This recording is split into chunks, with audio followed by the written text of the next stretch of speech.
Okay, it's on. It's on. Okay, hello everybody. We're going to get started now. So my name is Elena Williams. I just introduced myself, so thank you all for being here. I really appreciate the time for you to come out this evening. So I'm a part of Stellar, which stands for Students and Elderly Thinking Around Relationships, and it's a student organization here at USI. Our president is Reagan. And we are out of USI, we are focused on building connections between students and older adults within our community. A big part of what we do is challenge some of the stereotypes that exist around aging and younger generations. And instead, we create more of a positive and respectful relationship with the older adults in our community. As a group, we stay involved in a few different ways. We visit local care settings and spend time with residents through activities and conversation. Around Valentine's Day, we do roses for residents. And during the holidays, we help organize Christmas parties and at assisted living facilities. And we also have done some technology demos here partnering with SWRCA to help older adults feel more comfortable in the modern tech age industry that the world is ran by. Along with that, we try to help students better understand the needs of the older adults in our community and the different career paths that involve working with the aging populations. I also want to thank the Bronstein Center for Healthy Aging and Wellness for helping make this event possible. They supported the funding for everything that we needed, and we are extremely grateful for their support.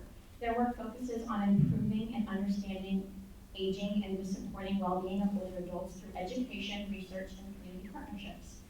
Today's event is centered around brain change, and that can mean a lot of different things, but often we're talking about changes related to conditions like Alzheimer's and dementia, diseases and other forms like that. These things not only affect the individuals, but the caregivers and the community that they are essentially a part of. One of the most important parts of conversation is advocacy. This can be as simple as being informed, being patient, or speaking up when it comes to how people experience these changes and how they're treated in the healthcare facilities. The more we talk about it openly, the easier it is to become engaged, educated, and reduce the stigma around the support systems. So please join me in welcoming Sean and Reagan.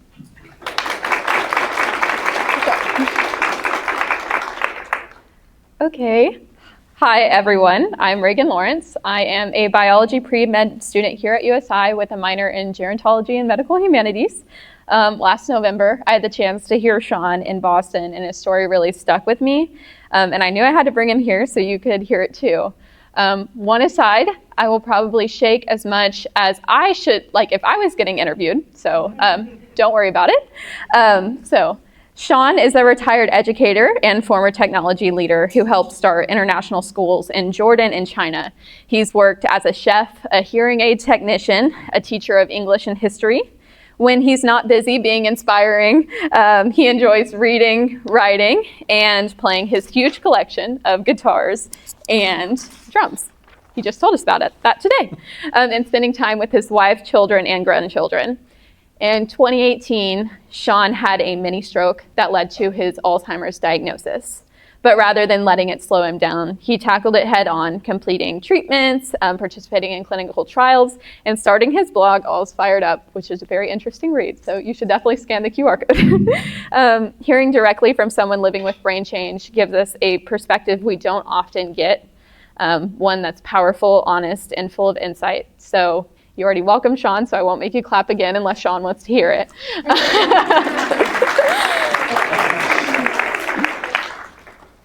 Okay, so Sean. Yes.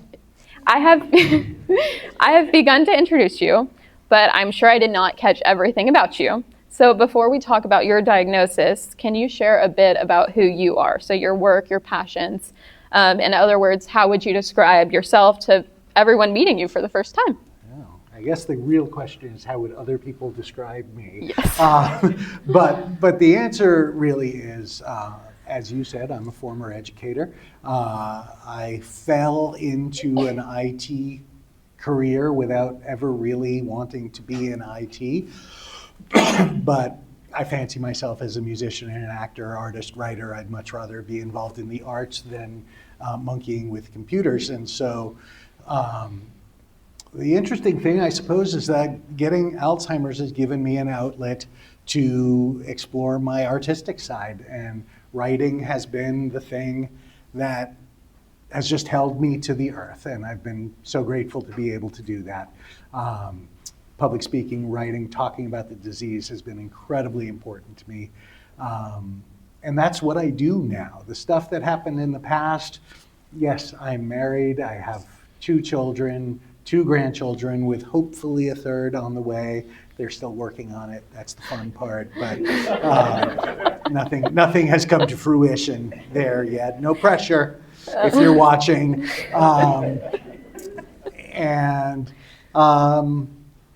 So yeah, that's really it. I've lived abroad. I've traveled extensively. My bucket list is empty. I mean, really what I do now for the remainder of whatever I have as a life is going to be just by choice. I will lay down to die knowing that I have lived a full and beautiful and wonderful life, surrounded by great people and doing great things. And so I'm really grateful for that. I have to ask, was it on your bucket list to go to Evansville, Indiana? You know what? Yes. I told you there would be one lie, and that was it. Okay. So now you're safe. Okay. I do like the construction. It's nice. There's plenty of it, so it seems like you guys are really, finding a niche in the world and living it. So. Definitely fulfilling it. Yes.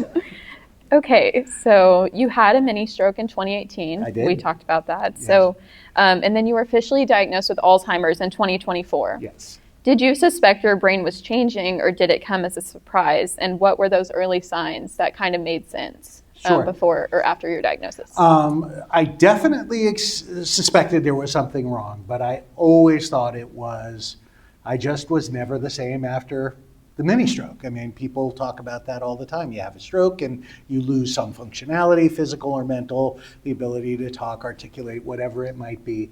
And so I thought that was kind of what was going on. What I did, though, was spend 5 years trying to get some sort of cognitive evaluation done by a doctor. Not because I suspected something worse, but only because I wanted to know what my score was. Because I wanted to know if in 10 years, if I took the same test over again, what my score would be then. Am I getting worse? Am I getting better? Am I staying the same? That's all I wanted to know. I didn't have an inkling that I was going to have Alzheimer's, which is the very unhappy result of going in and finally finding a doctor who listened to me after 6 years and doing those tests. And that's what came out of it. And so I have no idea what the trajectory of the disease was. I don't think we know that as people, how long I've had those plaques building up. They say it takes decades for plaques to become noticeable. So I could have been rocking Alzheimer's for 5 years before the TIA and just not really seen any effect of it, which is why it's so great we have a blood test for it now. But that was the thing that was motivating me then. So you kind of just touched on your diagnosis, and in your blog, which I'll reference a lot, you've written about the long road to that diagnosis. So the appointments to test and kind of just asking for them to test you. So looking back, what was it like to hear those words from your neurologist that said, quote, "You have Alzheimer's"? It was devastating. It was, the worst words I could have heard. I knew it because I saw the results of the PET scan in my portal a week before my neurology appointment. So I knew what it meant. I knew what he was going to say, but still, you never want to hear that.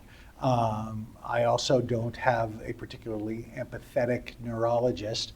And I've talked here at length about the need for that, for physicians and care workers to be empathetic to people, especially when handing them a life-changing diagnosis like Alzheimer's or any other like you're gonna die disease. But for me, Alzheimer's was the word. I mean, my brain is what I have lived on.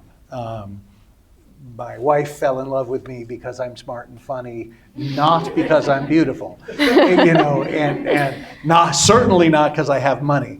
And so, I have banked on being smart and funny and articulate and quick to do stuff my entire life, and knowing that I was not going to have that at some point, that I was going to die without that facet of myself, was absolutely crushing to me. Okay, so on that note, did your diagnosis, we touched on this at lunch, so I'm going to ask you again. Okay. But did your diagnosis create a clear dividing line in your life? So there was a before Alzheimer's and after Alzheimer's. You told me you went from a very introverted person to where you are right now. So can you tell us more about that? Sure. So yes, I mean, to echo what Reagan said, I was not Mr. Sunshine like I am right now. I mean,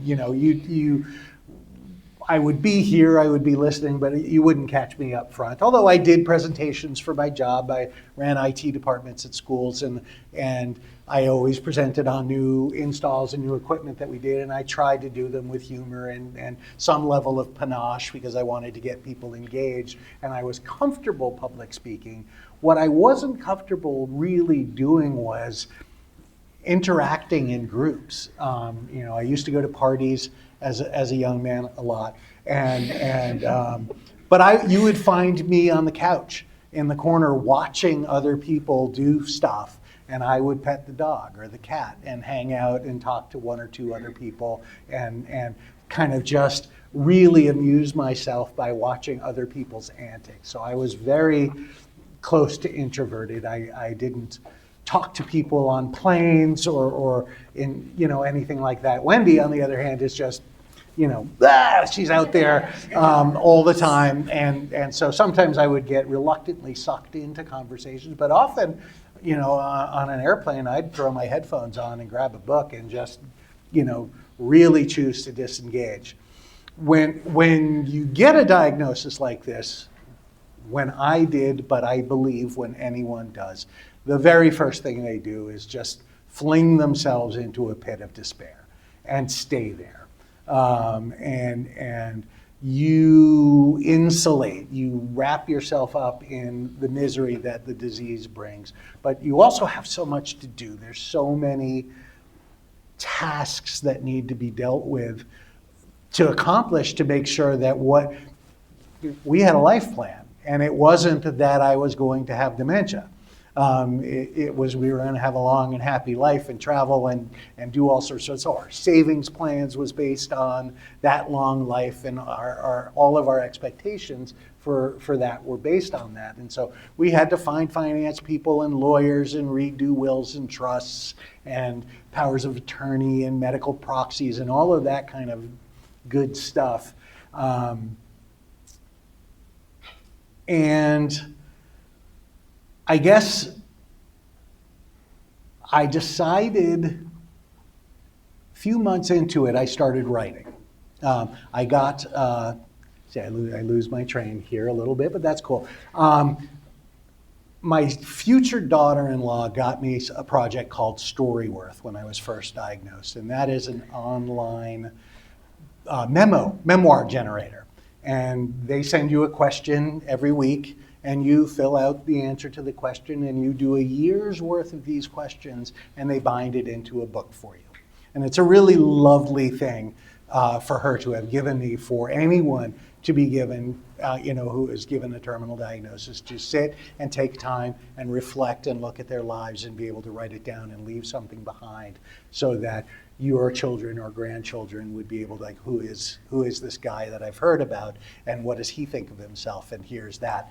So I started writing that book and loving it, and really realizing I enjoyed writing, and that the task of writing was partially helping me climb out of the hole. I was still a miserable wreck, but I was looking back on my childhood, and I was looking back on my travels and things that I'd done in my life, and writing them down and having a really good time of doing it.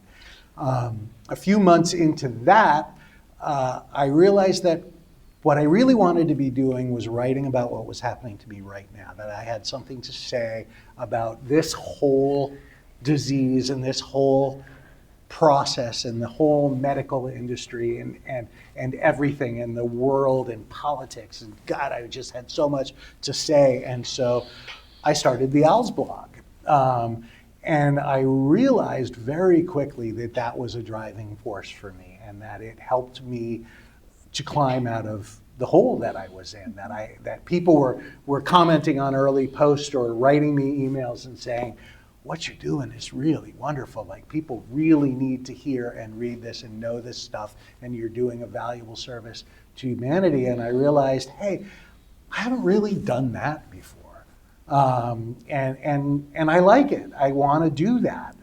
I always wanted to be in service of some sort. I mean, I was a high school teacher, but I taught, super rich kids. I didn't go, live in Cambodia and they don't have air conditioning, and that would have been a problem. But we talked about it at one point. But, I've had a desire to save the world, but not really the impetus to do it. And this gave me the impetus to do that. I finished the Storyworth book, and when I submitted it, it gave me a little pop-up that said, congratulations, yours is one of the longest Storyworth books ever done. And I was like, yeah, it is, isn't it? My future daughter-in-law, she gave one to her dad too, and she said, yours is like 3 times as big as my dad's. He's not an inarticulate man, I just wrote. When that was done, I realized I still had more writing in me. And I decided right then and there that I was going to write the book, All's Fired Up. And that book is almost done, and I have another book on the back burner. So I'm going to keep writing, because writing is what does it for me. I also, in that time, learned to start speaking about it and learned to stop hiding and realize that this was something people wanted to hear about. And now you can't get me to shut up, as I'm sure Reagan is sitting here going, I have 15 more questions. Would you? Okay, I do have another question. But as you just said, you've shared glimpses of your life. You are an advocate, you are a writer, and you've talked about your identity. But how did you share this identity with others? I will quote you today. You called yourself Alzheimer's man.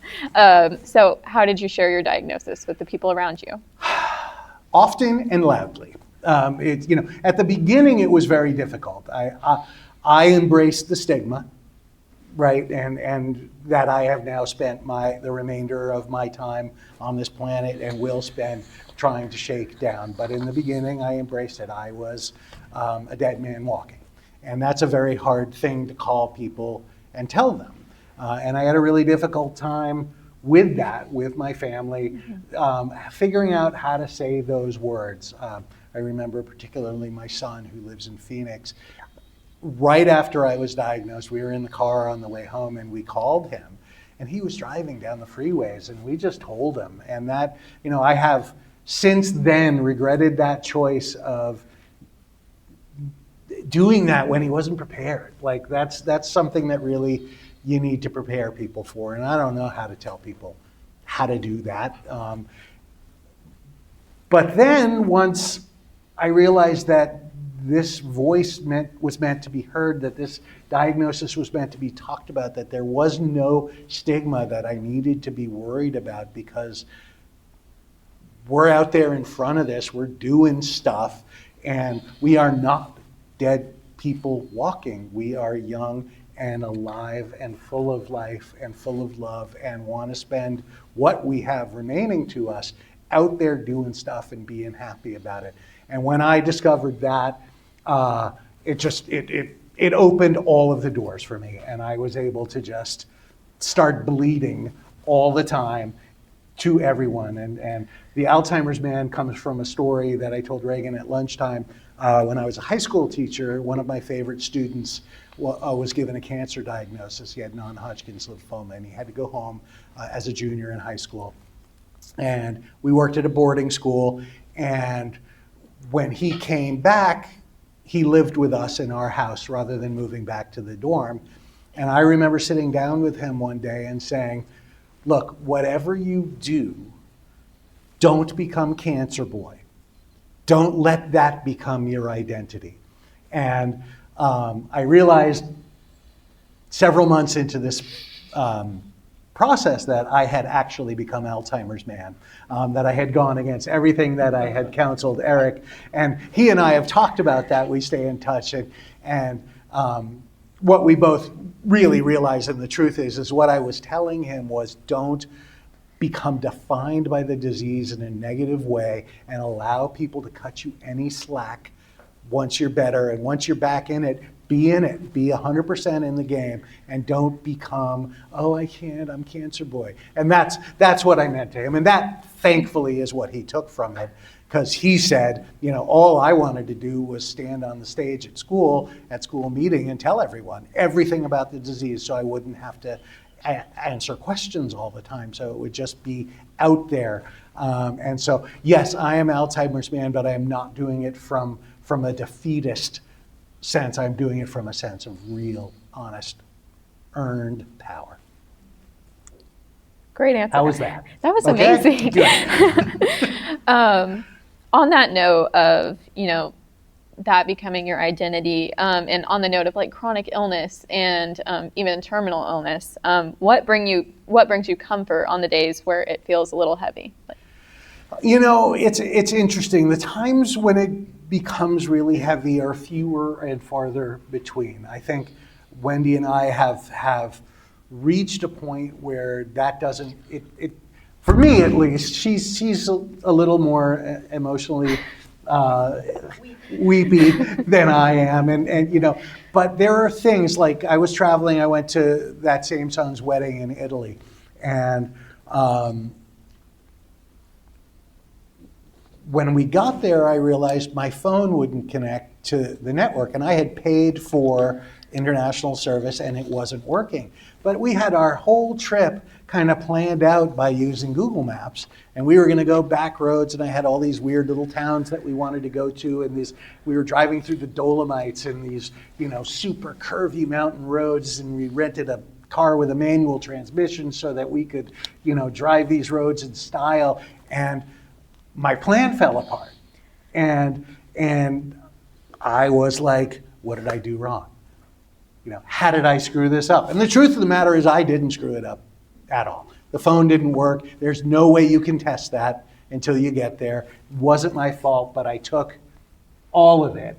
And then I started intellectualizing, like, what is the nature of the symptoms of the disease?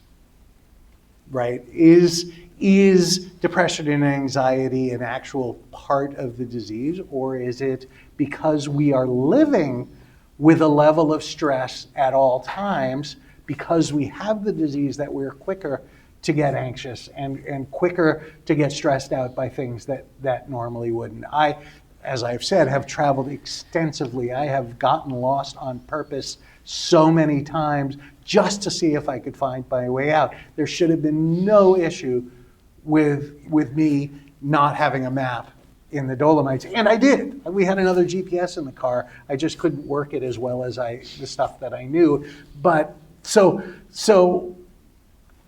that was a real time of reflection for me about what the disease brings. I'm not sure I'm answering your question, but it feels like it's the right thing to be saying. In that same trip, I woke up in the middle of the night to go to the bathroom in a hotel I'd never been at before, and couldn't find the bathroom. And I literally was standing by the wrong door. And this has happened to me twice since I was diagnosed. And things like that make me very aware that I have a disease that is possibly going to do those kinds of things to me for real. And so when that happens, I lay in bed for 2 hours going, all right, is this a marker? Am I getting worse? That's the level of stress. And that's the marker that I think you're asking about is, when does it change me, is when something happens. And you know what? We all forget stuff. Every time I don't know where my keys are, it doesn't mean I have worse Alzheimer's, right? When I forget to turn the stove off, yeah, it's dangerous, but I would forget to turn the stove off sometimes before any of this happened too. And as people, we need to be really aware of what is the disease, what is normal aging, and what is just plain old not being attentive to something. I have two neurologists. One of them I call my bad neurologist. He's the guy who diagnosed me.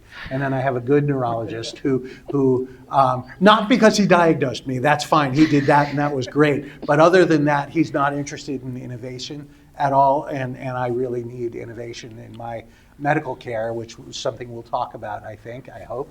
But for him, he got me on this hot new drug, and that was it. He was ready to just let that be the path that I took, and I wasn't prepared for that to be the path I took.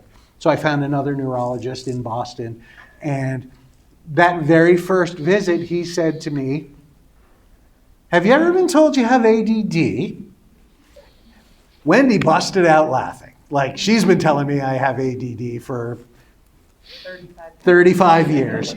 And so there's that, right? How much of my forgetfulness is inattentive? Mm-hmm. How much of, where are the lines? And I'll be honest, there have been times that I have questioned my diagnosis because I have seen people diagnosed roughly at the same time as I who are in far worse shape. I talk to people who, how did you discover you had Alzheimer's? Well, I was driving home and forgot where I was. I forgot something hugely, I got lost, things that are really traumatic, and none of that ever happened to me. I believe I have the disease, the drug companies believe I have the disease, the insurance companies believe I have the disease, and that's all that matters, right? But I also believe I have done a really good job at taming the beast. And for that, I'm really grateful for being allowed the opportunity to combat it in this day and age. Well, thank you. And if there's any consolation, I have only set off the fire alarms in my apartment twice from forgetting the stove was on. Well, there you go. So I'm going to touch on something about your clinical trials. So you're pretty candid about your frustrations with the system. My favorite part about you, missed paperwork, delays, and just feeling lost in the system. So first I want you to describe the challenges, how you make sense of them, and how do you respond to them?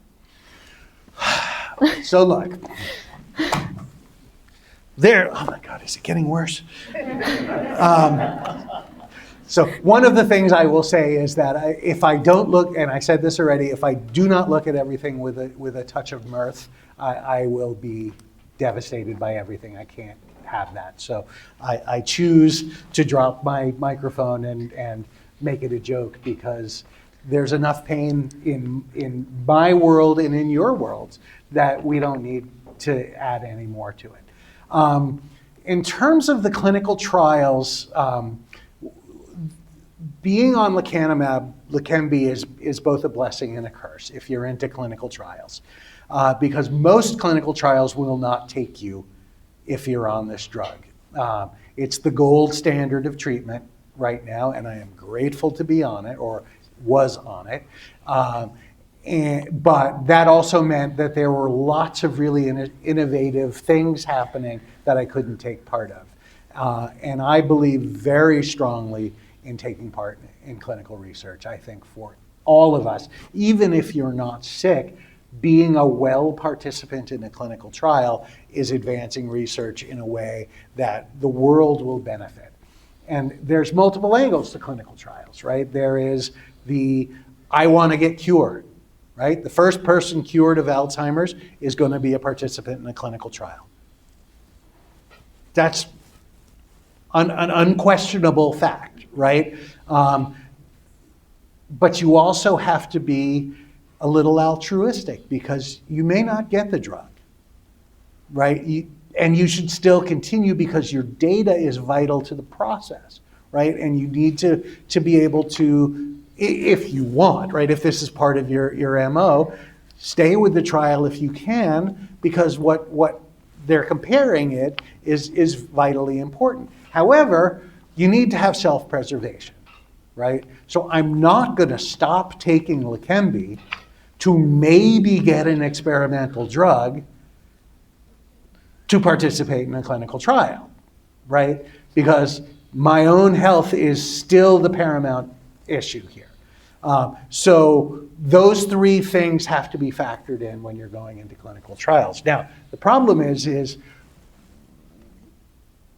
what does the medical community think of that commitment to clinical trials? What Reagan is alluding to is the fact that I wrote to my primary care physician to ask them to send my medical records off to a clinical trial that actually was a drug-based trial that was gonna let me in while I was on Leqembi, because they actually wanted that data, right? Because I don't believe, and I think science will back me up, but I don't believe there's going to be a drug that cures Alzheimer's. I think there's going to be a cocktail of drugs and a cocktail of treatments that solve this problem. I think it's far too complex for one pill, one shot, one infusion to actually do the work. So these guys are on the forefront, right? They're saying, yeah, everyone with Alzheimer's is already going to be on Leqembi or Kisunla, and so we have to factor that into our data set. So they were going to let me in, but my PCP didn't send my medical records. And it's a long story. I'll want you to buy the book to read it, because I wrote this portion of the book as a fairy tale, like a Hobbit fairy tale, and I had a wonderful time doing it, and I think it's really effective, and I will want you to learn the story with that. But I'm in the trial now. Eventually I got it, but I had to fight and yell and learn that when the primary care physician says, we sent your records, it only means they sent off a request to medical records to send the records. It doesn't mean that medical records sent the records. And then according to HIPAA, medical records has 30 days to send records off. That's in the law, right? Which to me is ridiculous, right? When I'm asking for medical records to be sent, there's a dire need for those records to go where they go, whether it's to a neurologist for consultation or a clinical trial to get in. When I'm ready, I'm ready. I'm not ready to wait 30 days for you to think about whether you're going to do it or not. And then it turns out that my primary care facility had farmed out medical records management to yet another company, and those guys had dropped the ball. And so then we got up, well, it's not our fault, it's their fault. And I said, backed up by the supreme musculature of my wife, it is your fault. You're my doctor. You're the person I asked. If you farmed my records out to someone who is not capable of complying, that's your fault, not mine. And so then they told me, okay, we flagged you so that when you make a request, it will go through instantaneously. Guess what? I've asked them for something else, and it hasn't been done. So some of you are probably going to go into primary care. I hope you are. I hope that you will understand the importance of your role. You may not be a specialist in a specific disease. You may not be even doing some of the care for your people that they need, but you are the custodian of the data. And that may feel functionary, but it's vitally important. And so I urge you to think about that in that line of career. And I urge you as doctors, in whatever line of it is, to make sure that people know that your requests for data are met. And also, if you say to me or any patient, ask your primary to send the records, and you don't get them in a timely manner, don't drop the ball. Don't go, well, they didn't send it, right? We need people interweaving in our medical care because it's far too complex a system. And frankly, I have Alzheimer's. I shouldn't have to manage this stuff, right? You know, Wendy is caring for somebody with Alzheimer's. She's got better things to do with her time than be on hold for 45 minutes to be told, oh yeah, it's taken care of, when it isn't, right? That is part of your job. And as a patient, I believe that strongly, and I know you all will do better. So you talked about Wendy being an advocate for you, and I mean, I've seen how strong your relationship is over the last 2 days, and your writing explains how important Wendy is to you. So I want to ask, like, what have you learned about the ways, you know, you all can stay connected, but overall how families can stay connected during this, as the disease progresses? And then I have to ask you to mention the sisu. Is that what you said from your book? Yeah. So beautiful. I want to hear more. Okay. So all people who caretake people with Alzheimer's are to be praised, right? It is a thankless job. It is a necessary job, but it is really hard, and those that do it are deserving of our care and compassion. And as medical people, one of the things you need to realize is you're diagnosing two people when you diagnose one, right? You are diagnosing one person with a disease, and then I guess diagnosing isn't quite the right word, but you get what I'm saying. You are diagnosing somebody with the need to care for that person, right? And then when you have a relationship with someone who you love dearly, and you know what's going to happen to them, right? That transcends caretaking, right? That is not me caretaking my aunt who I love who has dementia. It is this person who we promised our lives to each other, right? We have given and shared with each other everything, and she gets to know that I'm not going to be that for her at some point, right? And she gets to know she's going to watch me disappear, right? And I get to know I'm going to hurt her so badly at some point. Not on purpose, of course, and I don't think there's any blame. I will hurt you in other ways on purpose, but not because of that, all right? But so there's a weight, right? A combined weight to this.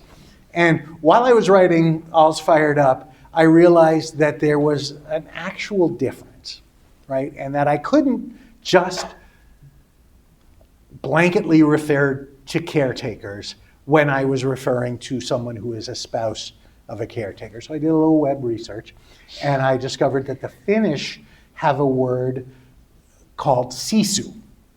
And sisu basically means someone who transcends when all hope is lost. Someone who continues to give care completely altruistically when there is no possible chance of recovery. To do something with incredible strength. And so in my book, I refer to Wendy as a sisu. I refer to her as some other things too, which are fun. All nice. But so that is the concept of sisu, and how I feel, you know, it sets those of us who are in a committed, loving relationship apart, that we have that weight.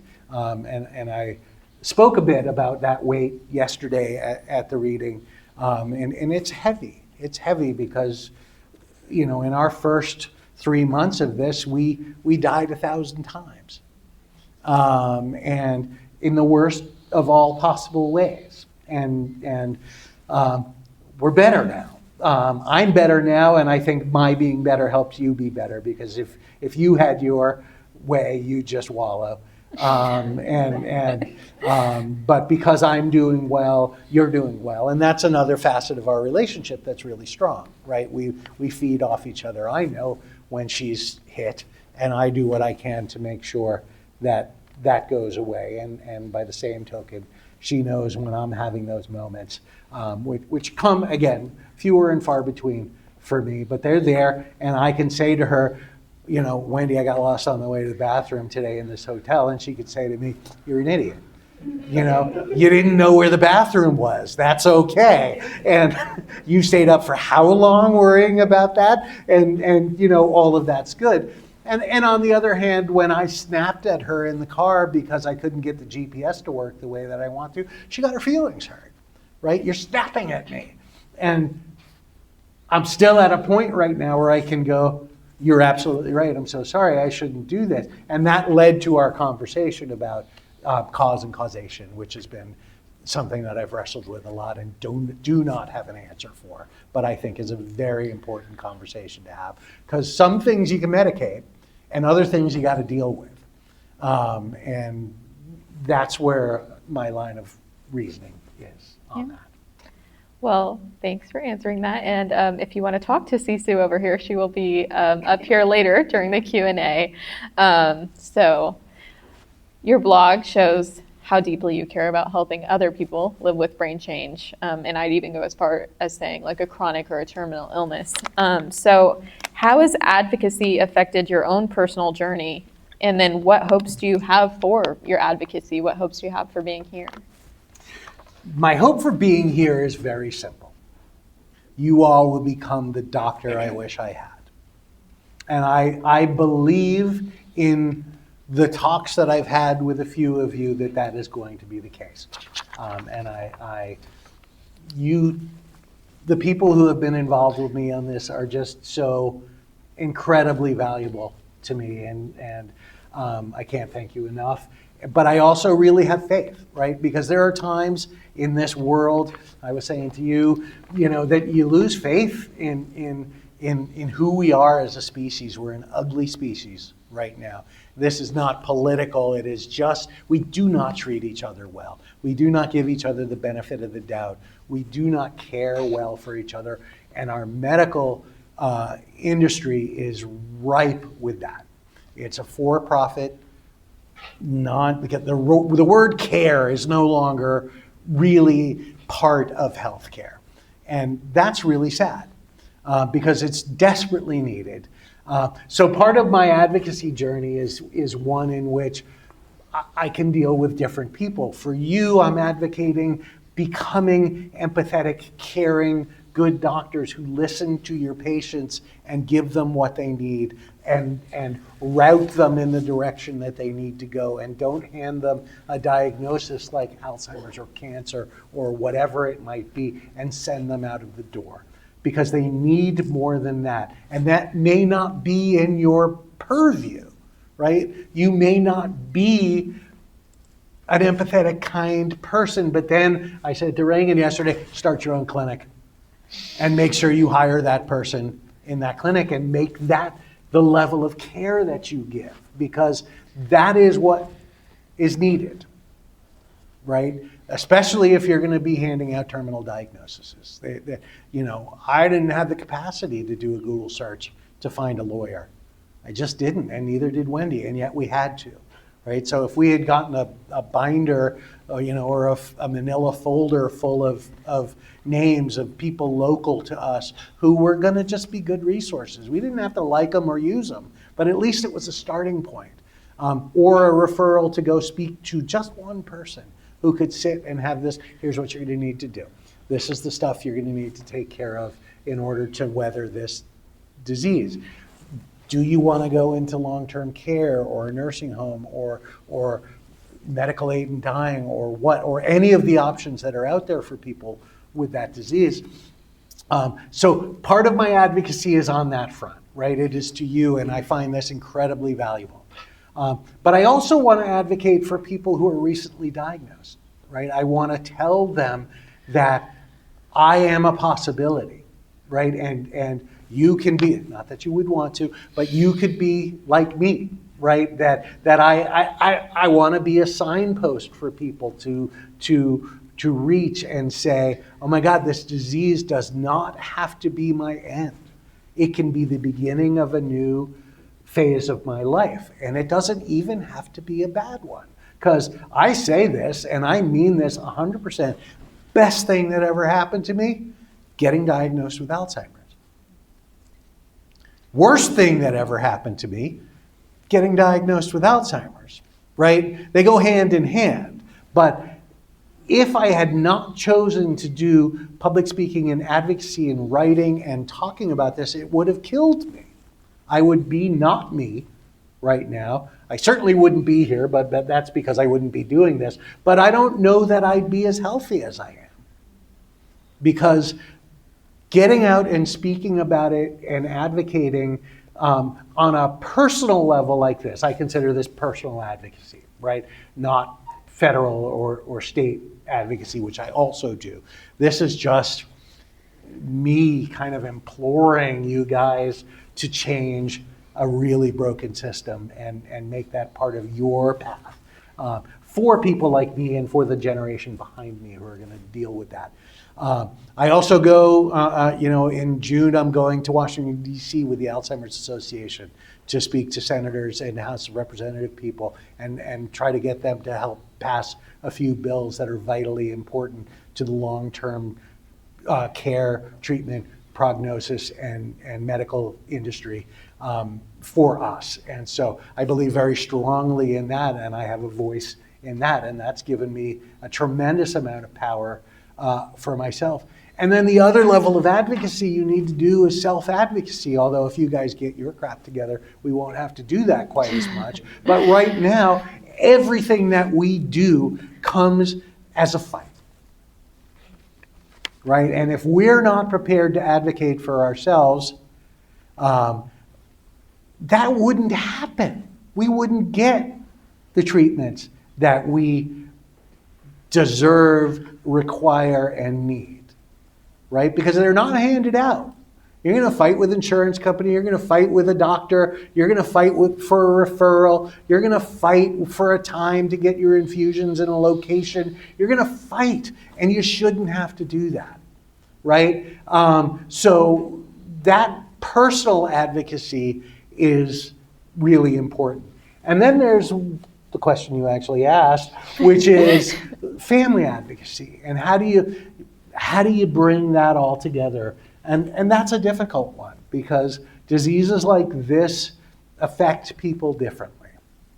I was telling these folks at lunch today that I had three really good friends who I was really scared to tell I had this disease because I thought that it would devastate them, that they would be so sad. And I don't want to inflict that kind of pain on people. And yet I felt that they were among the people I really needed to tell.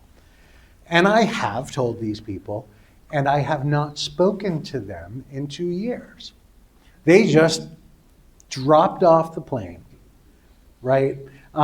Which has been really sad for me, but it is what it is. On the other hand, I have a friend who I had no clue that she was going to want to be involved. And she's my book editor, my website editor, my friend, my confidant. We talk weekly about the book, and she's in my camp so strongly that I don't know what I would do without her, and I didn't even factor her into my thought process about who was going to be on my team, right? Interestingly, really early on in the diagnosis process, when I was starting Leqembi, she called and went, "Can I come down to one of your infusions?" And I was way too self-involved and not ready, and I told her no, but I thought it was weird. Like, why?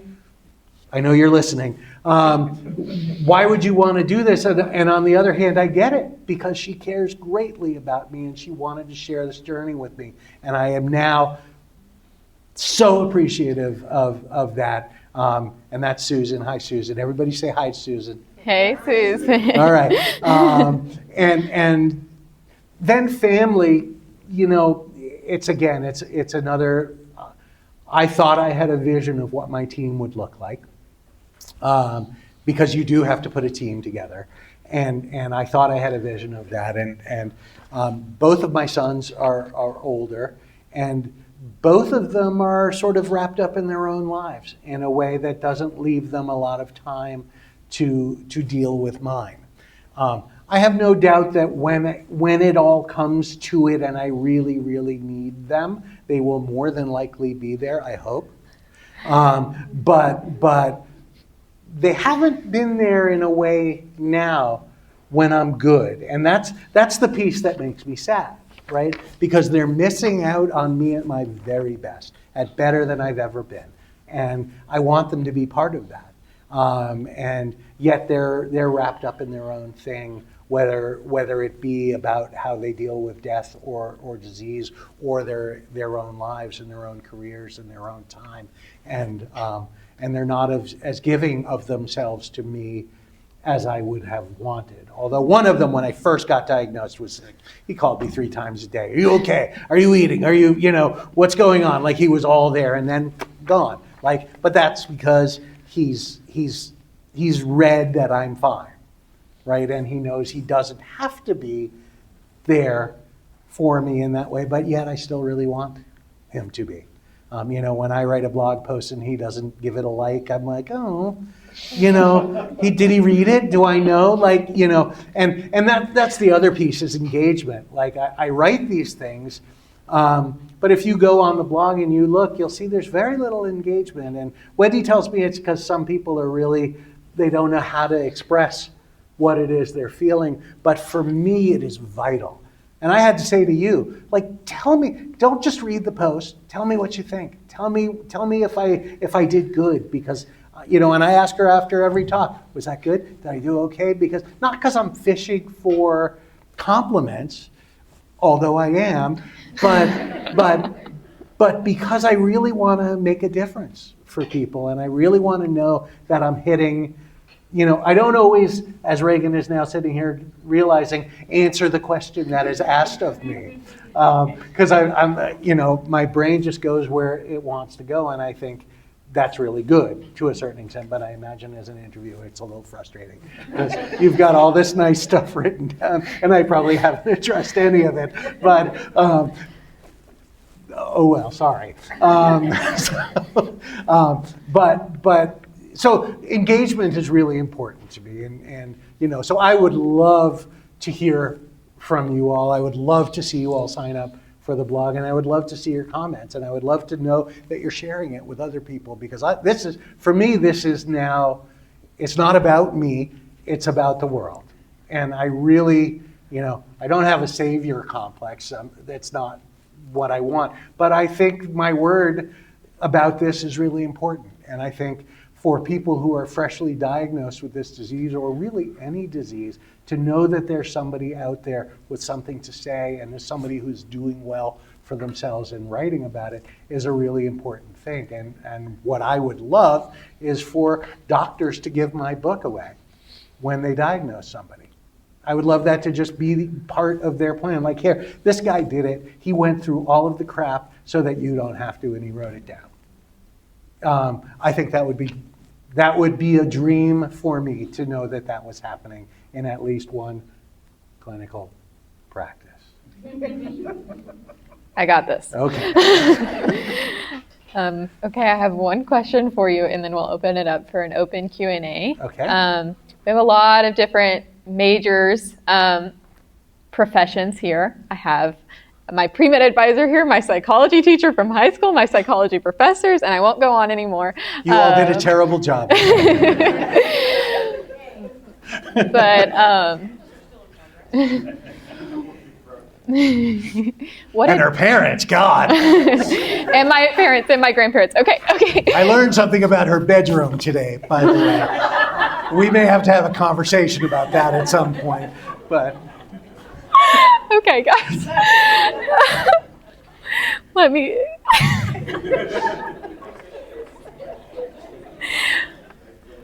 So, that was a secret?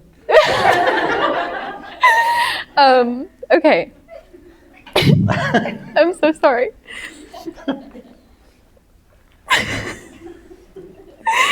What message do you want to most leave behind to the next generation, but also the people preparing the next generation of advocates for people living with cognitive decline, but also just people going to be compassionate? Yeah, I think that's the word, compassion. Compassion is sorely missing from our healthcare industry. Blue Cross went for-profit in 1989, and that was the death knell of compassionate care, in my mind. It was maybe slower than an immediate thing, but insurance company jumped on that bandwagon, and it became a for-profit business, not a care business. It became a money thing. And I don't condone violence in the street, but other people have done things to insurance company people because that's how bad it is.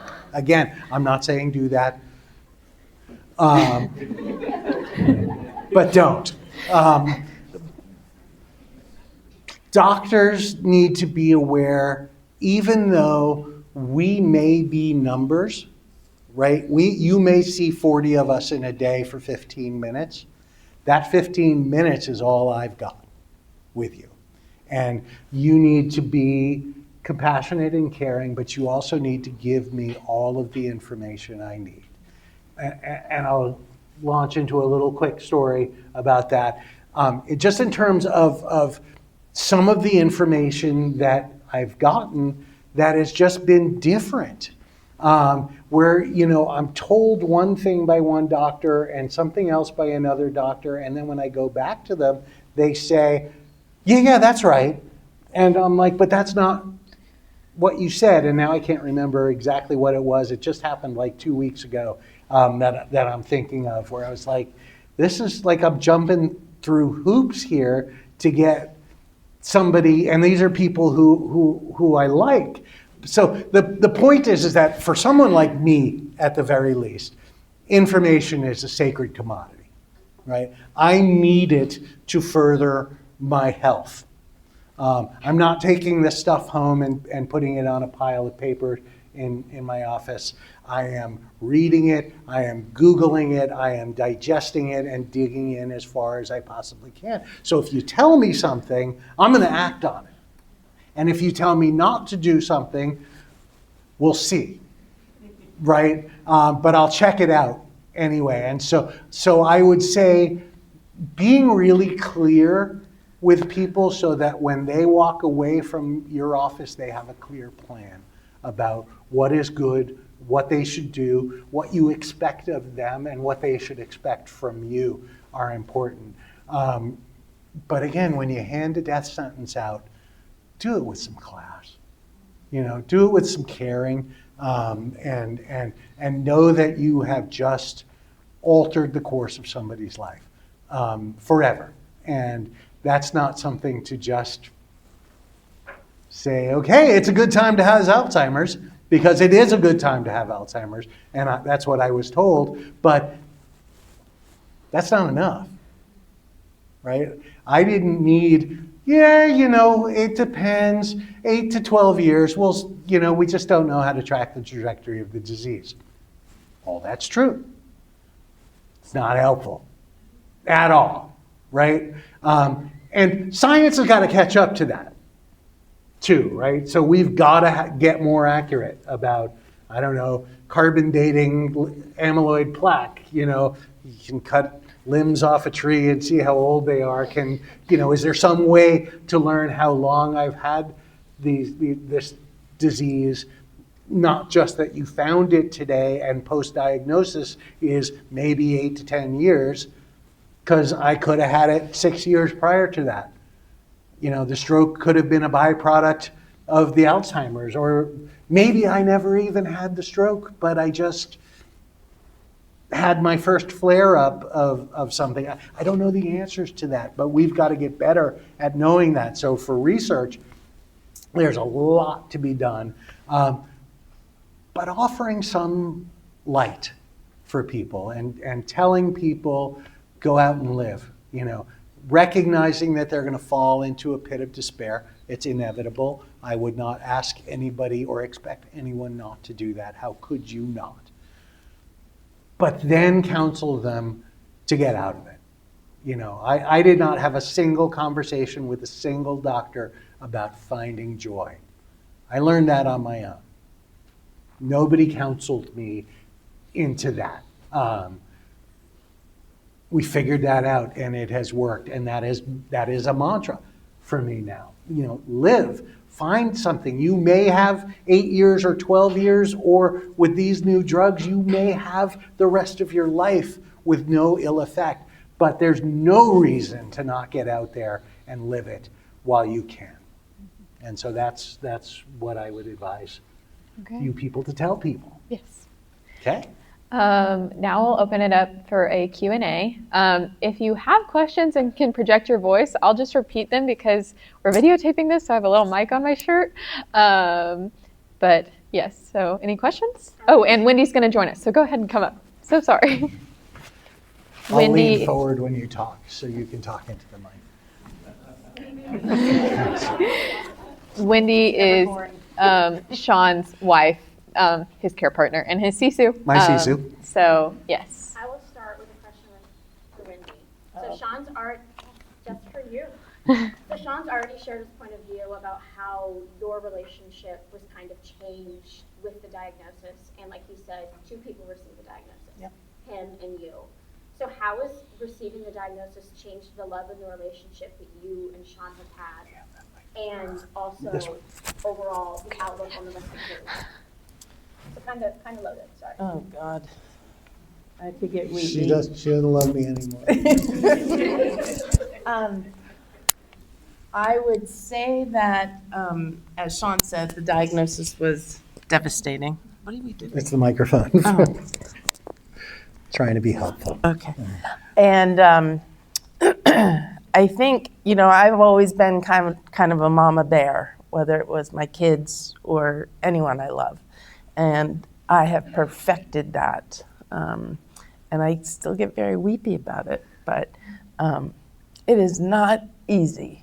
It's hard. It's hard to rethink your future. Hard to rethink that life could be and will be different. I'm not a public speaker. I try to avoid it, and here I am, right? Because this is what I do. I cry. So, this isn't new for me, so, don't worry about it. But I think we do have a solid foundation, and we have had to expand that. We caretake Sean's aunt, who lives with us. She's 80, and that's a whole nother dimension of stress for Sean because he's seeing kind of the future of what potentially life is going to look like for him. And there's a lot of conversations that happen. There's a lot of, he exhausts me because I'll say to him, I need an Alzheimer's break. And we're in a place where we can do that, where I can say, we did 3 Alzheimer's things in 2 weeks. I need a purple break. The Alzheimer's Association color is purple. And I'll say, I just need a purple break. And he knows I'm not throwing him out and tossing out our future, but I do have other things that I have to have in my life. We have grandchildren. I'm a photographer. I love birding. I have to find time for those things. And I think, one of the things that's really hard for caretakers is to find the time because there's only so much time in a day. And, as Sean said, when you're on hold with insurance companies for 2 hours trying to sort something out, it's hard to find time. So, And I don't even really need care right now. So imagine. I have to rein him in a little bit. So. That you've always had to do Yeah, well, that, that's though. true. That is not That's true. disease related. That's true. So,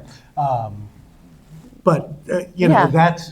I'm good, and there's already that level of burden, right? Which is why she's a Sisu, because it crawls. I live with the stress of knowing it's going to happen to me. She lives with the stress of knowing it's going to happen to me, and together, that underlies every waking moment of every day, no matter how good we are.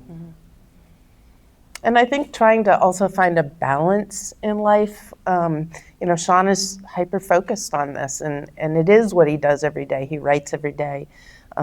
He does a ton of research. He's always working his brain, and I'm an outdoor girl. I want to be outside hiking and out in the mountains and in the woods, and it's, come on, we got to go. We got to get out of the house, and we got to do these other things, because that's really important too. And there's so much research about all these things that you can do to help stave off the disease, which has been really good for me too, because they're pretty common sense, practical things. We've both lost about 50 pounds in this journey. We've really changed the way we eat. I found yoga. I was a high school and college athlete. Yoga didn't seem like much of exercise to me, but it's wonderful, and it has really helped me with my, clearing my head, but also with my mind, my spirit, my body. And so we've really had to examine some things about how our lifestyle was, and I think we've made some really meaningful changes in that. So. This is kind of a two-parter, but as you said, you kind of had some letdowns and stuff with medical professionals and how they've treated you or given your diagnosis. How do you go about putting your trust into others, not only like personally, but professionally as you continue with your disease? And then on the other side of it, as someone who's going into the medical field, but also my grandma was with me who has dementia and had a stroke, how do I go about earning that trust of someone who is doing that? It's an excellent question. The question is, if you didn't hear it, how as a medical practitioner do you go about earning a patient's trust, and how do I as a patient decide I'm going to trust a doctor? And the answer is actually pretty simple. Listen and care. When I can sense a connection, I will give you everything, right? Because I'm an open book, if you may not have known that. But I really look for that. I look for the human relationship to supersede almost everything else in that thing.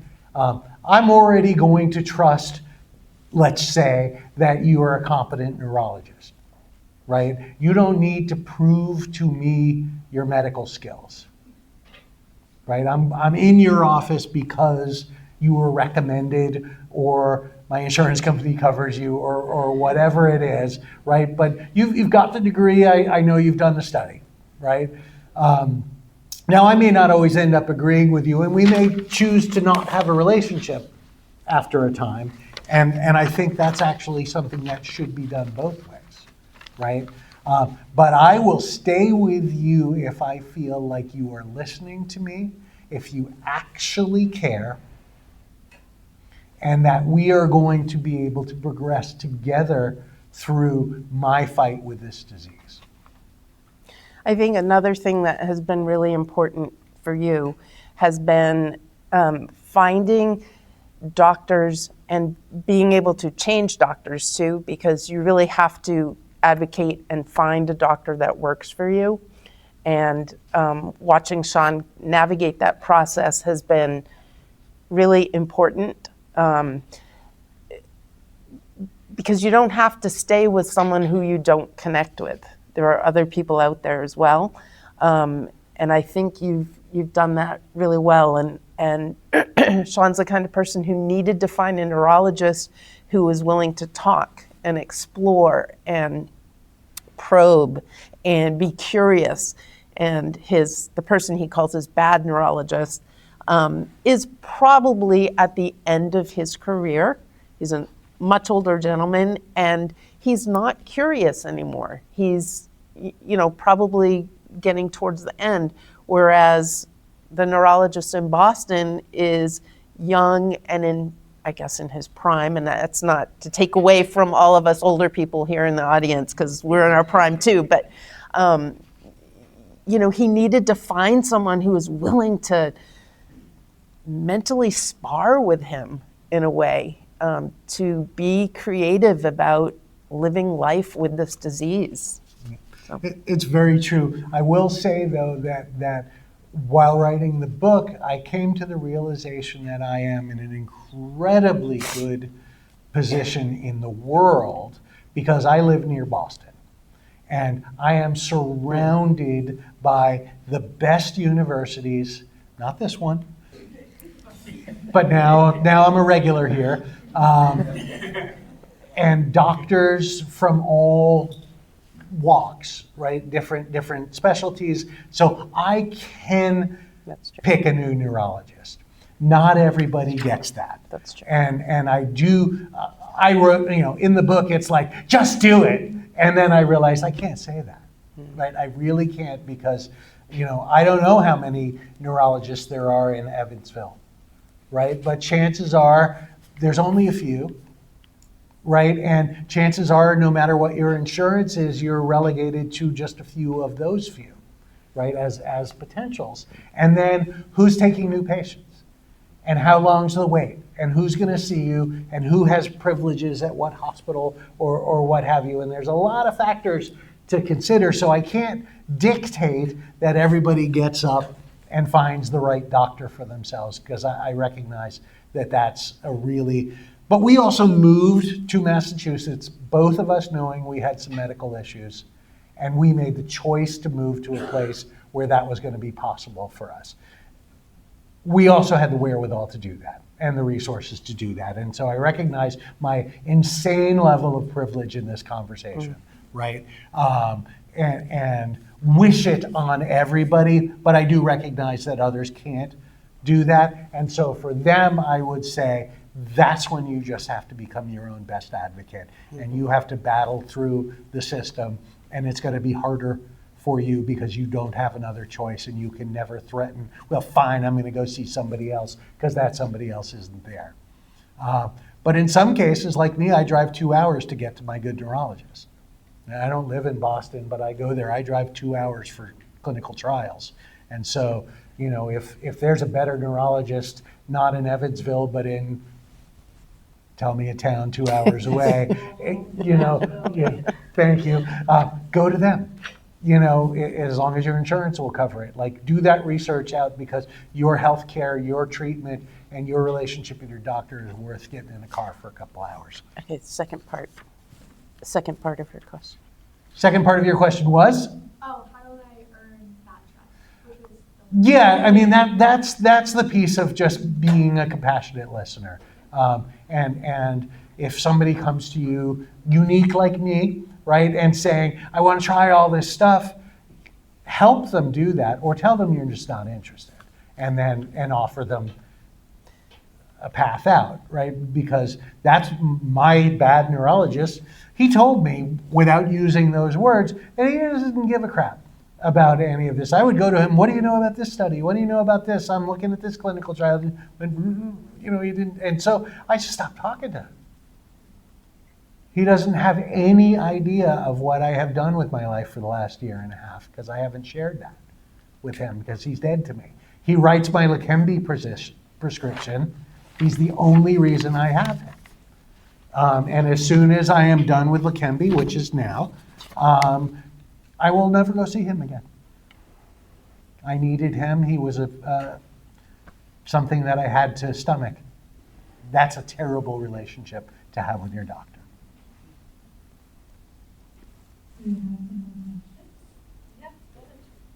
So how has social media or just technology in general helped you navigate Alzheimer's? So social media and technology, I mean, I live on Substack, right?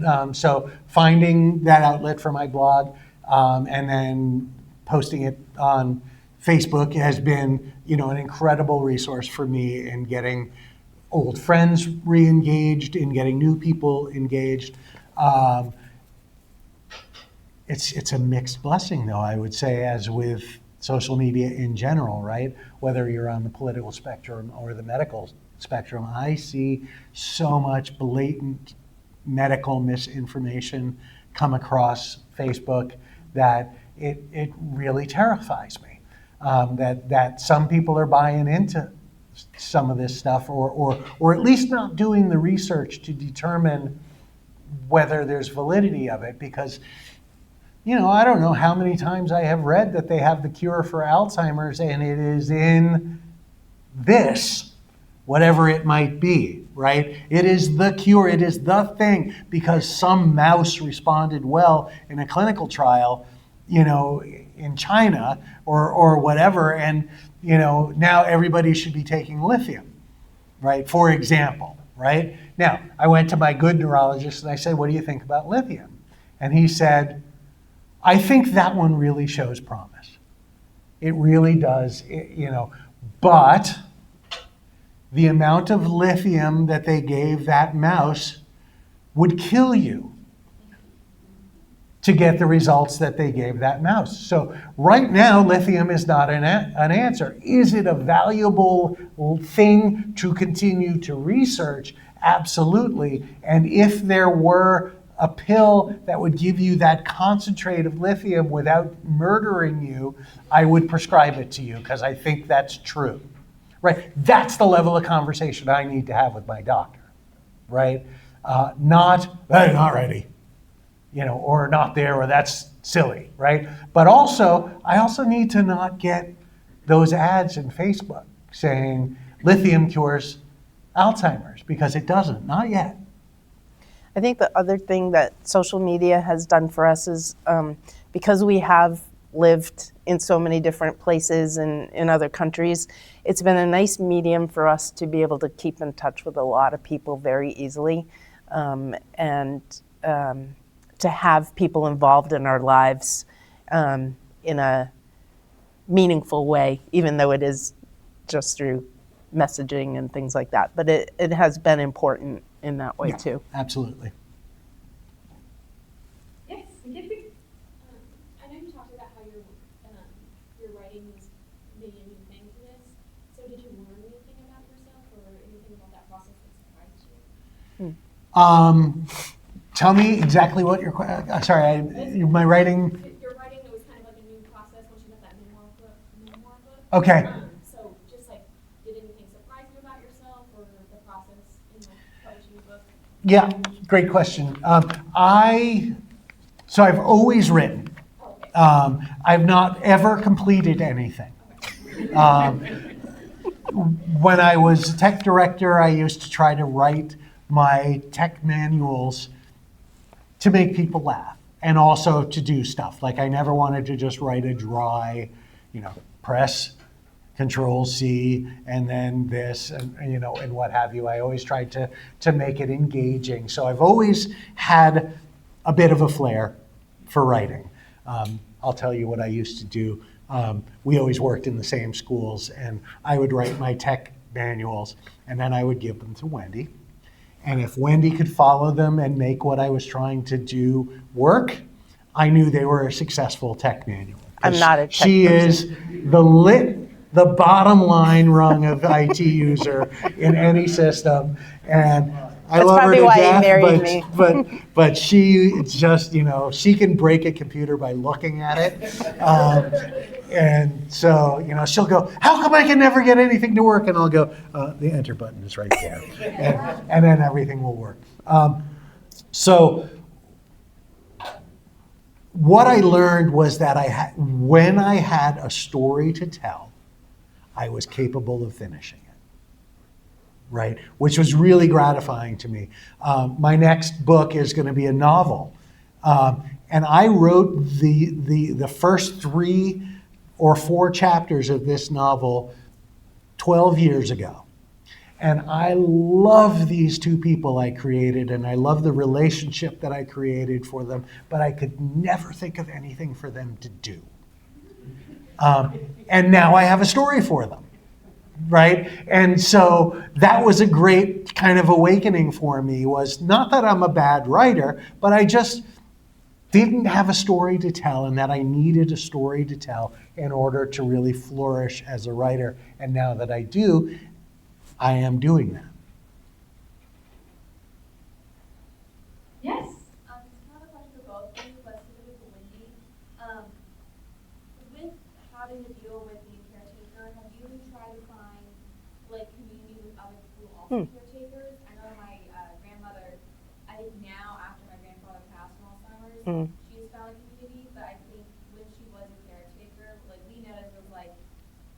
she's just kind of just caretaker. And Yeah.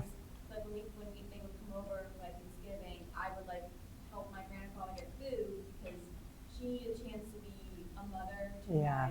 my mom and to my aunt and be a grandmother to my younger cousin. Yeah. So you like try to find communities like that to help make sure you don't lose yourself while you're. Yeah, that's a great question. It has taken me a while to do that. I actually just recently, 2 months ago, so we're, how far in this? We're Just a year under and a a half. year. Just under a year. No, we're a year and a half in to the process. Yeah. So just 2 months ago, I joined a caretaker support group with other people who either are taking care of parents or spouses. It could be any type of caretaker. And it's put on by one of the universities near where we live. And we've had 3 meetings, and it has been helpful. The problem for me with these types of things is I'm a social worker by training, and it's really hard to not run a group and to just be in the group. And it's real, like I sit there and I go, shut up, Wendy. She has control issues. But, Just saying. And I am someone who's kind of out there, and I'm a helper by nature.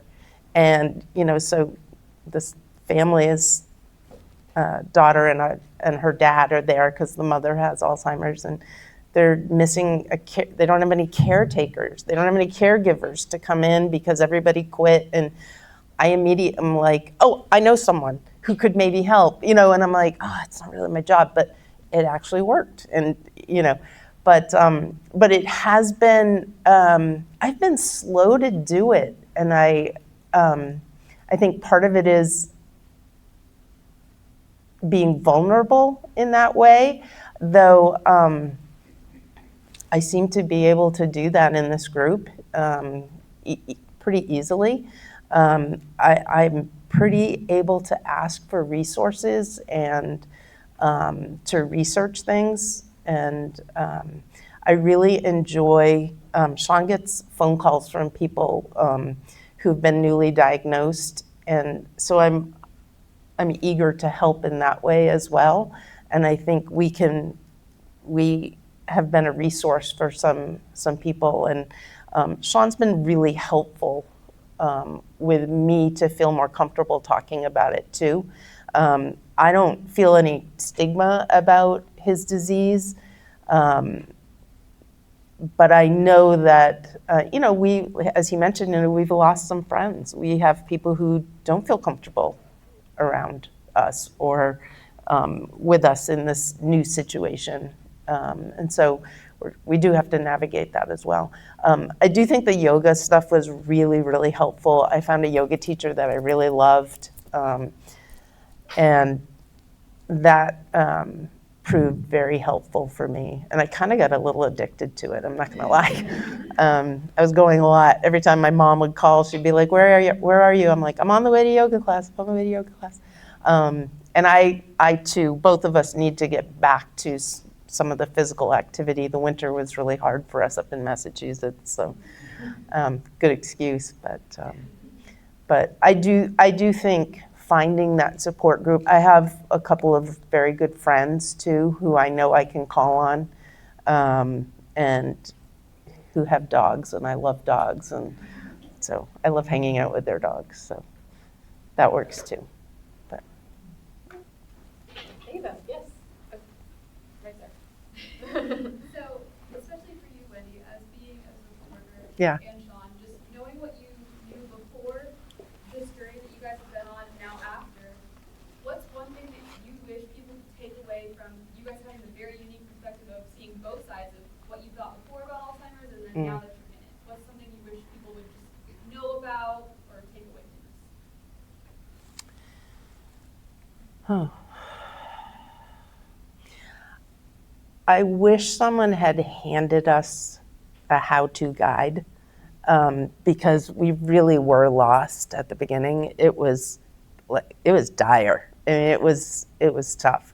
And the Alzheimer's Association is a really good resource for, their 24/7 helpline.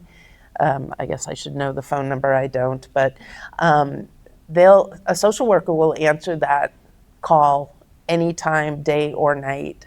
And they were actually one of the very first people we called. And we spoke to this wonderful social worker, Jill, who has now become a friend of ours. And she really tried to help us kind of ease into this process. She didn't have all the answers, and nor was she supposed to. But I do think, maybe your next book needs to be the how-to guide. I don't know. Put the novel on the back burner or something. But I do think that there are people out there who are navigating this, and we just all have to find each other. And there are, through Sean's advocacy work, we're meeting other people who are writing books about their experience. Most of them caregivers or caretakers, not necessarily people with the disease. And everybody, this journey is unique. It's different for all of us. It really is different. I don't know how you would answer, but. Yeah, I mean, I would say one of the really game-changing moments for me was when I got invited to my first early stage advocacy group meeting with the Alzheimer's Association, and we drove an hour and a half from the house to go to this meeting, and I was dreading it because I was 3-4 months into this diagnosis. I hadn't found my feet yet, but I knew I wanted to be out in front of it, but I didn't know what that was going to look like. And we went to this group, and I was expecting a bunch of old people, sitting around talking about how much it sucked to have Alzheimer's. And instead, I met this group of vibrant, caring, active people who wanted to talk about it. And I was like, oh, I have found my people, right? That realizing that there were folks like me out there was hugely important for me, because I think to try and answer sort of the question, and I said this earlier, I really did buy into the stigma of the disease before I got it, right? I thought it was a death sentence.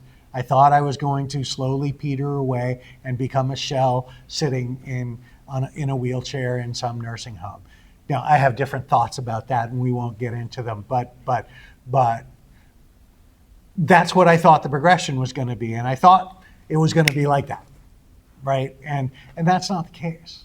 And so learning that wasn't the case, learning that I didn't do anything wrong per se to get this disease, I never was one for blame or self-blame anyway. I was really good at blaming other people, but not myself. No.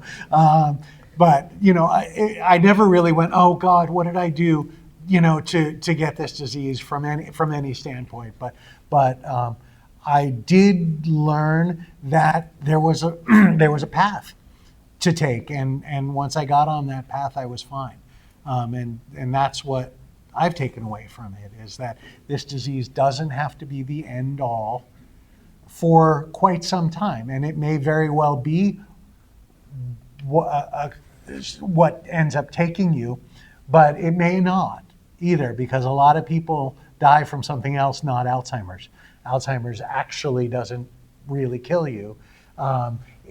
You die of pneumonia or starvation or something like that, which is terrifying. But Alzheimer's, it's in of itself is less terminal than some of the other diseases. It's a byproduct. We got 2 questions. I think that's going to be our last ones, and then Gavin will close us off. So I want to hear from Dr. Dow. Okay. So you spoke about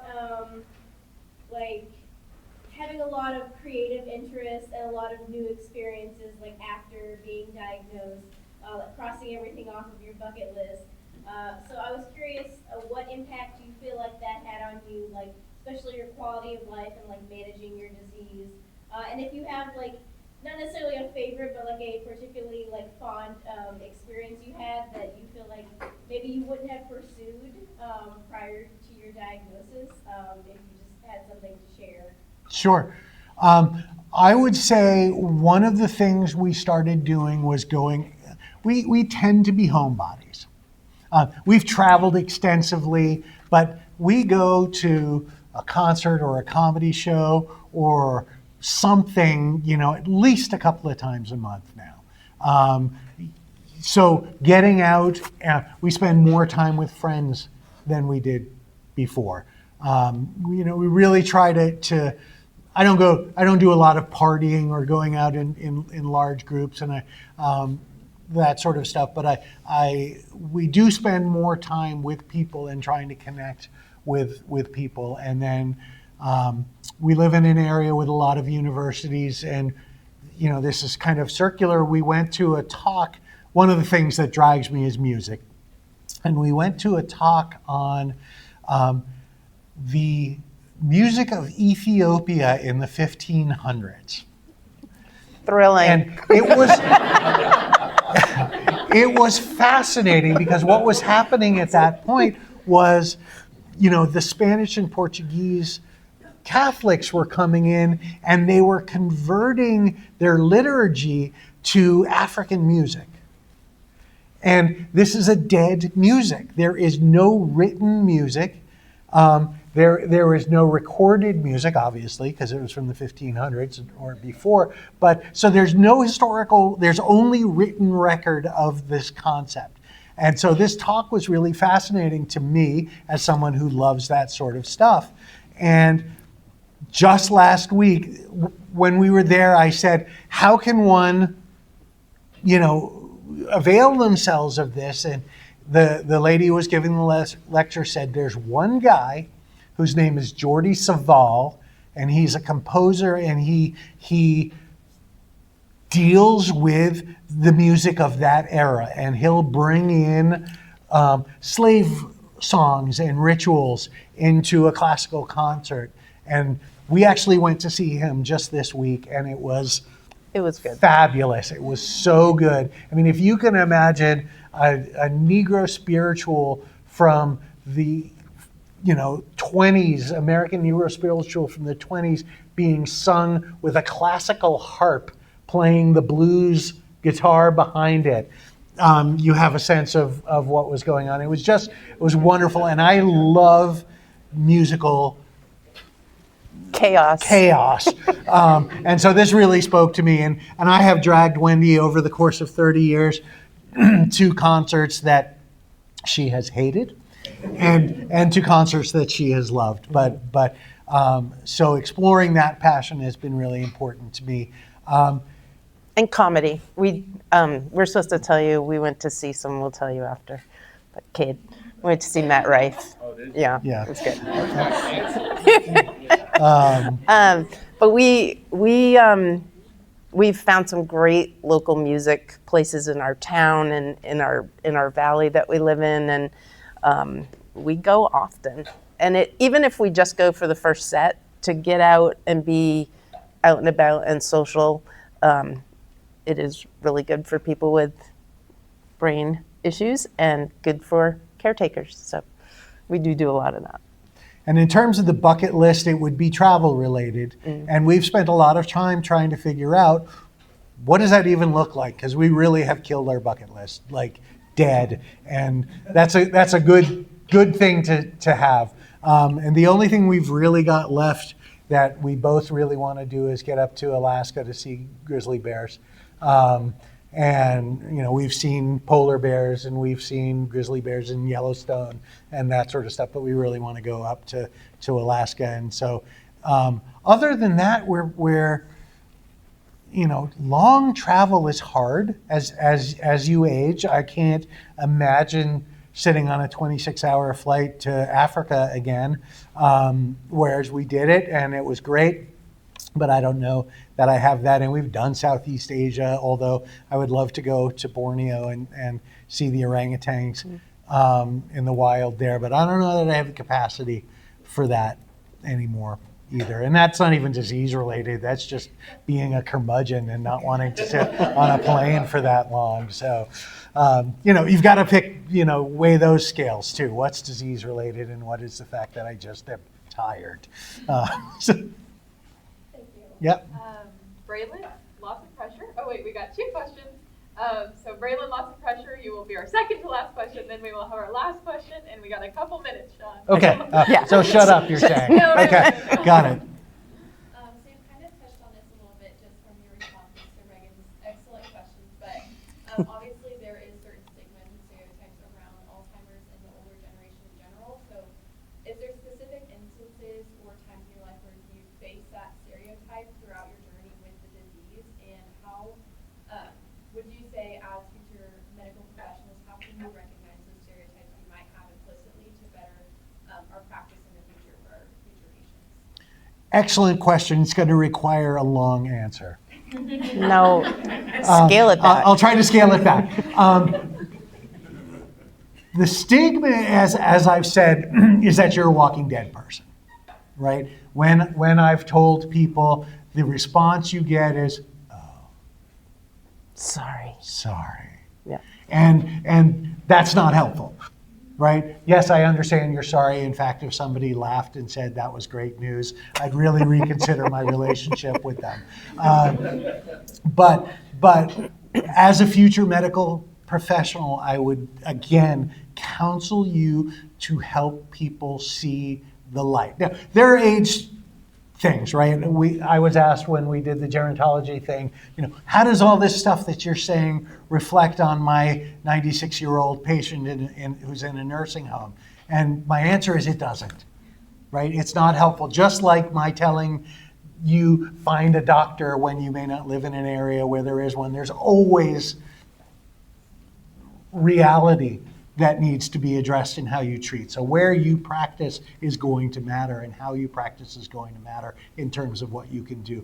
But I would say if it's a younger person, get them out there, get them out of the hole, work with them to get out of the hole, work with a social worker or a therapist who isn't looking to do therapy, but just help them. I went to a therapist and it was just therapy, and I wasn't ready for that. I wanted to rage at the world, and then I wanted to fix the problem. And I wasn't ready to talk about my problems. You know what I mean? So it becomes a very different paradigm for people. I think too that the stigma definitely relates. It's another aspect of the uniqueness of the disease, right? Because I think you don't accept the stigma, and so it's not on you. Right.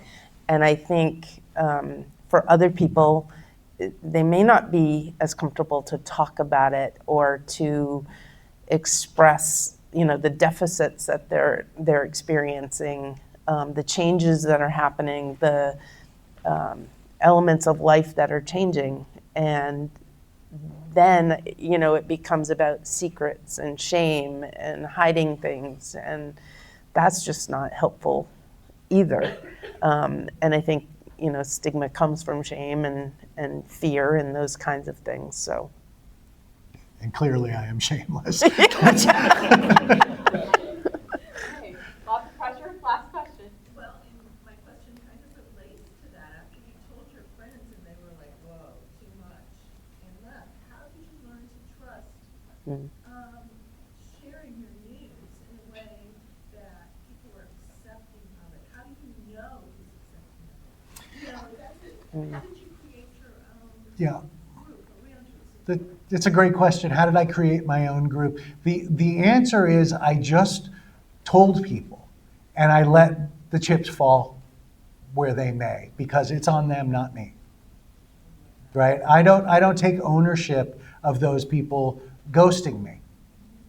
Right? That's their issue. It is not my issue. And as somebody said at lunchtime, I learned who my friends were.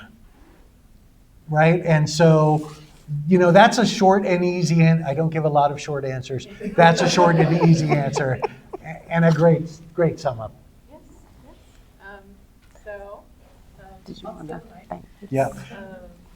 Thank you so much for answering all our questions. If you have any questions you weren't comfortable with yelling out, I won't let Sean eat until he answers it. So I will be here.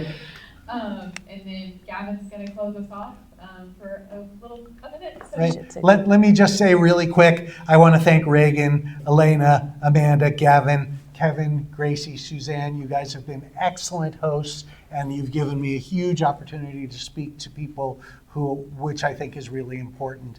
And I commend you for having the foresight to do it in general, and then Reagan for hearing me speak and deciding that she needed to hear more out of me, and apparently a lot more out of me.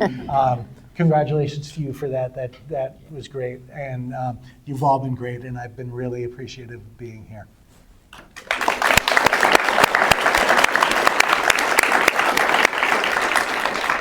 Thank you. Hello, everyone. My name is Gavin Coker. I'm a freshman student here at USI, majoring in biochemistry on pre-med track.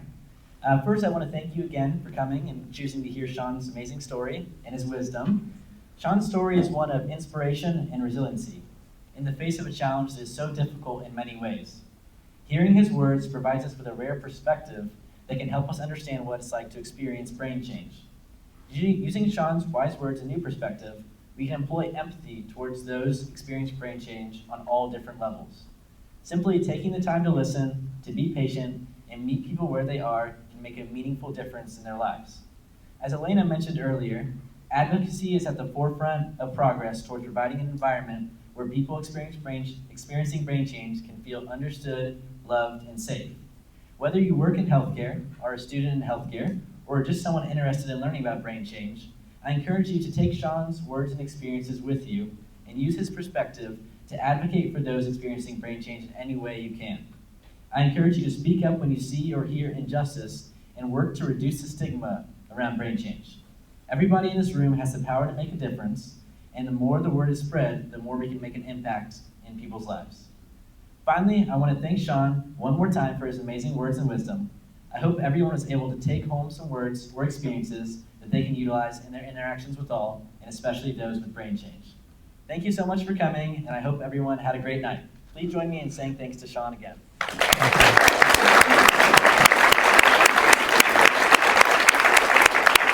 And he clearly wrote that before hearing me speak. He used the word wisdom quite a few times.